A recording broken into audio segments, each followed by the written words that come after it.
everybody. Welcome to another edition of the Warren County Coaches Show, our first of the season for 2014-15. And of course, we're talking Pioneer football. A lot of excitement around the community right now as we get ready for the season opener as we take this. And I'm joined by Warren County Pioneer head football coach Scott Smith. Coach, thanks for coming. Good to be here, Jay. Good to be here. Well, Coach, as we said, a lot of excitement is built up.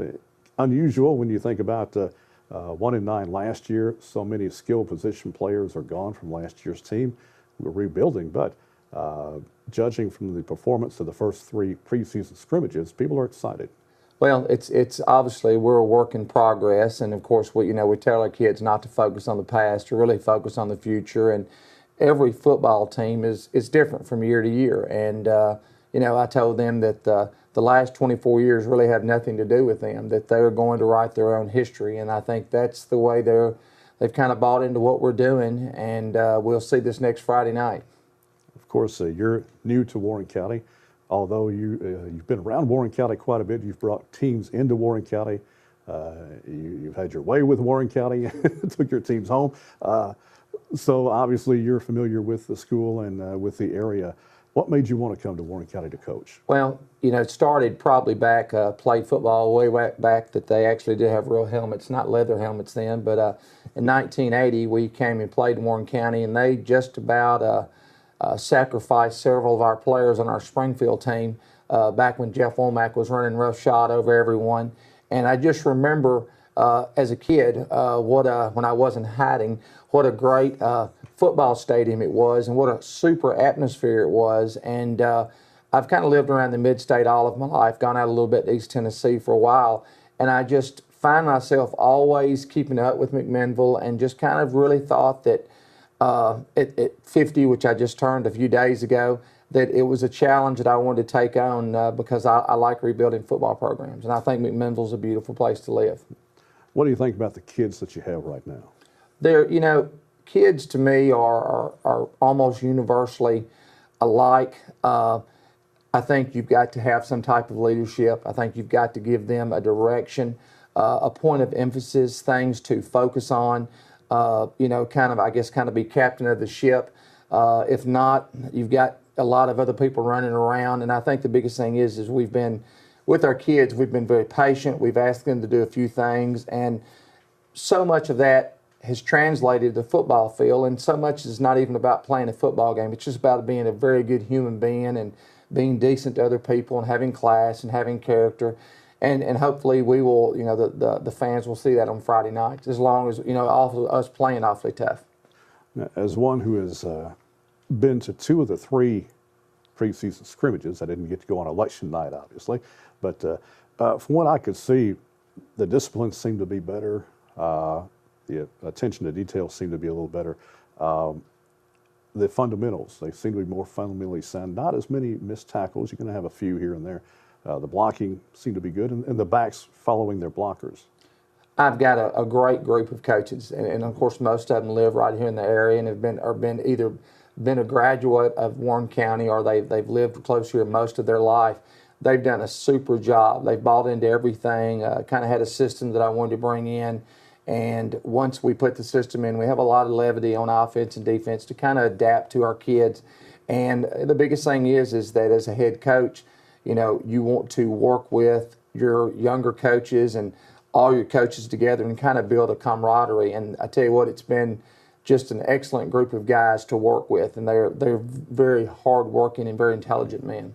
Let's talk about our staff. Who have you got on the staff this year? Well, we've got Chris Madewell, of course, I think the second most successful head football coach in Pioneer history, has come back and doing our defensive coordinator role.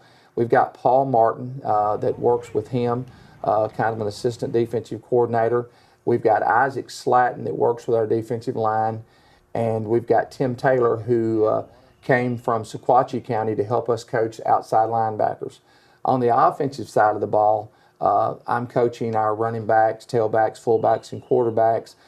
Greg Cotton's doing an outstanding job with our offensive line, and Adam Wood kind of takes care of all our people on the outside, all of our wide receiver types. And then, of course, I can't leave out that we've got David Upton has stepped back into the role as a freshman head football coach and has really done a great job.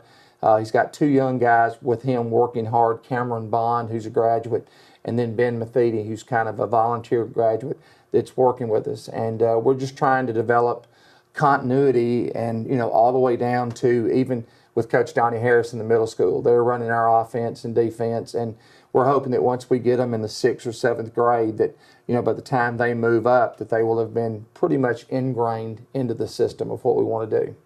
A lot of former Pioneers on that staff. It really is, and I tell you, that's something that's people they talk about that maybe that's not a good thing, and I feel like it's just the opposite, because between the coaching and also so many of them that played, they can truly kind of tell me the experience, what's gone on, what's worked, what hasn't worked, the pitfalls to try to avoid, in any small town. And, even if you're the football coach, sometimes I still think it becomes kind of a political job, and that's not what I ever want to be about. I just want to be about winning and enjoying and loving my kids. All right. What about how do our numbers look this year? We have steadfastly stayed. I think I counted today, and we're taking, 63 or 64. And we do have a couple that are injured, a couple of our starters that won't play, that we're not sure how serious or how long they're going to be out. But we're holding in the 60s, and our freshmen are right at the 40 number. So we had hoped to keep around 110 to 120 kids involved in the program from 9th grade on. And we would like our numbers to be up a little bit more. But I'll be honest, when you get to a program, I think most coaches would tell you that when you get over 55 kids, that just seems to be kind of a magical number, that it gets awfully hard to get everybody reps and coaching and attention. And that's what we want to do. Well, those are good numbers. I think any Pioneer fan can remember back when we were lucky if we had 35 out for varsity football. So it's good to see those numbers out, and that there's more interest in football than maybe there used to be. Of course, winning will generate even more interest, and we're going to be trying to do that on Friday night as we tape this. We're getting ready for DeKalb County. Let's talk a little bit about the Pioneers, Pioneer personnel right now. Of course, it starts with the quarterback, and from what we've seen, Christian Wilkinson has been very poised in the preseason action. Well, Christian's done a really good job. Christian's never really started a game. I think he played about a half against Tullahoma in varsity last year. The funny thing is I had to really go back and watch film of the JV games and some of the moms' films to really see what my players look like. Christian Wilkinson, Hunter Goudat, Ricky King, and then I've also got to add in AD Major, and then Jordan Bonner also kind of play kind of a quarterback dual role for us. Christian has won the role as starting quarterback. Hunter's been hurt. AD's been coming along, was a little bit late from coming in baseball. But Christian has stepped in. He's got a really strong arm, one of the strongest arm quarterbacks I've ever had. And he also makes good decisions, and he's very nimble on his feet. And like I tell him, some of the best decisions Christian makes are making good decisions about not throwing the football and giving us 2nd down and 7 or 2nd down and 6 instead of 2nd down and 15, 2nd down and 20 by taking a sack, throwing an interception. I think so far this fall, he's not thrown, knock on wood, any interceptions so far this year. And when a football team can take care of the ball, both on the ground and in the air, if you're not fumbling, if you're not throwing interceptions, you're going to have a chance to win some football games. I noticed you roll him out a lot, and he's got the ability to find the receiver on the run. Well, and we try, a lot of our stuff is kind of a run-pass option. He's got usually a 1-2 and then tuck it and run, because, we tell him, we try to actually work on him sliding, him running out of bounds, all of our quarterbacks, because, they're going to run the ball, and it's going to be a physical position, but it's a long year, and, that's why they only really have one of them on the field, and they're not easily replaced. So Christian putting him in a good position, and then, letting him know that it's okay to run out of bounds, letting him know that it's okay to slide, and that is something he's been very coachable. All of our kids have been very coachable, and that really makes it's a pleasure to coach kids that you can coach and have fun with and laugh with. We'll have more with Coach Scott Smith in just a moment.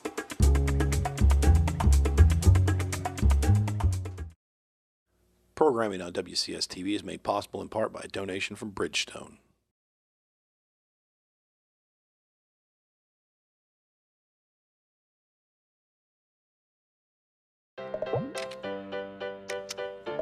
I don't know what's happening. Start a new chat. What did I do? Okay. Wow. That is so weird. Hey! Hi! Oh my gosh. Hi. God, I don't even know what to say right now. I'm so nervous. Gia, you're so big. Come closer to the camera. Wait, now you're in my face. That was so good. We're back at the Warren County Coaches Show. I'm Jay Walker with Coach Scott Smith, head coach of the Warren County Pioneer football team. Coach, we've talked about the quarterbacks. Let's talk about the running backs. We have a running back, Bryson Lewis, who has seen some game time, but still waiting to break out, and this may be his year. Well, Bryson coming up was one of the great things I was excited about coming back when I saw him on film, is that, Bryson was a really good middle school player, and he's played behind some pretty good running backs. So I think now is Bryson's turn to kind of shine. I think he's really worked hard in the weight room in the off season. And, and we're blessed right now, again, say knocking on wood, is that we have a junior, Ricky King, to go along with Bryson Lewis. Jordan Bonner has kind of forced himself into the situation, into the conversation. And then one of our toughest inside running backs, Tristan Reich, is recovering from a back injury. In fact, we're not sure when Tristan's going to get back, but he was Bryson was kind of our outside threat, and Tristan was inside. But we've had several running backs. Jamie Jennings will play some reps. But with Bryson, Raleigh, and Jordan, we feel pretty good at the tailback position right now, that we can rest and not lose a lot when we're tired. Yeah, Jordan put on a show against Giles County the other night. Well, I tell you, Jordan, it's hard to live with Jordan sometimes because he never shuts up, and he always asks questions, and he always wants to know everybody's business. But I tell my coaches that he is almost impossible to get off the field because the role that he fills for us at running back, at fullback, even at quarterback, he's kind of our short yardage running back now. And he is so smart that he allows himself, and he learns football, that he's that guy that middle infielder that you can plug in anywhere, and he fits and makes it work. So he's one of our fullbacks are really kind of special kids to me. And Jordan's one of those kids that really fits into that cog. Casey Taylor's another, Brendan Breedlove.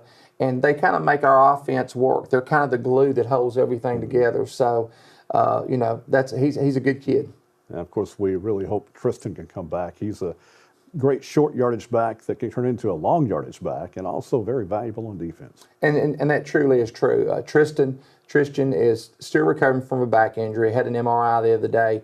Zach Clark, our starting strong safety, has been injured also all summer long with kind of a hip flexor, and he is slowly on the mend. We hope that we hope that he's back in 2 or 3 weeks by the time we really get into the meat of our schedule. But, Tristan in the middle linebacker and our strong safety out really leave 2 huge holes in our defense. And like I said, Zach was also our starting fullback, the role that's been taken over by Jordan. And so Zach was one of those glue guys. And then Christian could also just fit in anywhere from tailback to fullback. And also he was even going to play some short yardage back for us at quarterback. He has had some quarterback experience, I think, at the middle school level, maybe freshman. Yes. So he can, and he also, as you say, very valuable on defense as well. He likes to hit. Receiving, who have we got receiving? It's one of the funniest things, Jay, is that I don't think I've ever had a team with as many seniors as we have that have played so little on the varsity level. I think, except for 4 kids on our entire team, the rest of the team that starts will have never started a varsity game this Friday night. And of course, we're opening up against DeKalb. Guys that are solid for us, that are very athletic. Adrian Lusk, big tall kid.